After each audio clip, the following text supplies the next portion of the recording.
Gazetted হলেন সরকারি মাধ্যমিকের সহকারী শিক্ষকরা। বিস্তারিত জানতে সম্পূর্ণ ভিডিওটি মনোযোগ সহকারে দেখুন।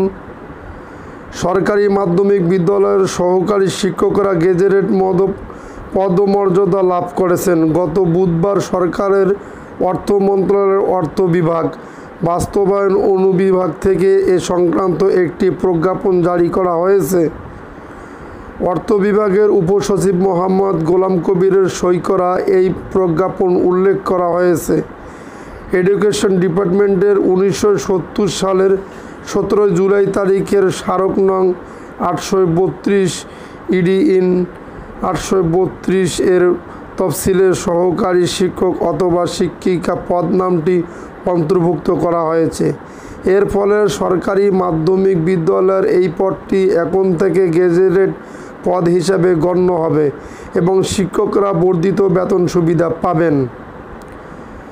এতে আরও বলা হয়েছে, নতুন নিয়ম অনুযায়ী দ্বিতীয় শ্রেণীর এম.এড বা মাস্টার্স ডিগ্রিধারীরা একটি এবং প্রথম শ্রেণীর এম.এড বা মাস্টার্স ডিগ্রিধারীরা 2টি অগ্রিম বর্ধিত বেতন পাওয়ার যোগ্য হবেন।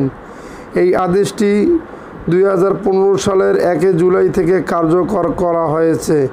এছাড়া শিক্ষা মন্ত্রণালয়ের মাধ্যমিক ও উচ্চশিক্ষা বিভাগের সিনিয়র সচিবের কাছে এ প্রজ্ঞাপনের অনুলিপি পাঠানো হয়েছে। প্রসঙ্গত, গেজেটেড পদমর্যাদার সরকারি মাধ্যমিক বিদ্যালয়ের সহকারী শিক্ষক ও শিক্ষিকাদের দীর্ঘদিনের দাবি ছিল। এর আগে শিক্ষকদের পদোন্নতি এবং অন্যান্য সরকারি সুযোগ সুবিধা প্রাপ্তিতে কিছু জটিলতা ছিল।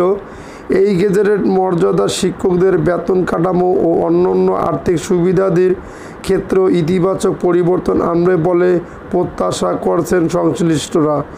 যদি আপনাদের ভিডিওটি ভালো লেগে থাকে তাহলে অবশ্যই আমাদের চ্যানেলটি সাবস্ক্রাইব করে পাশে থাকা বেল বাটনটি অন করে রাখুন।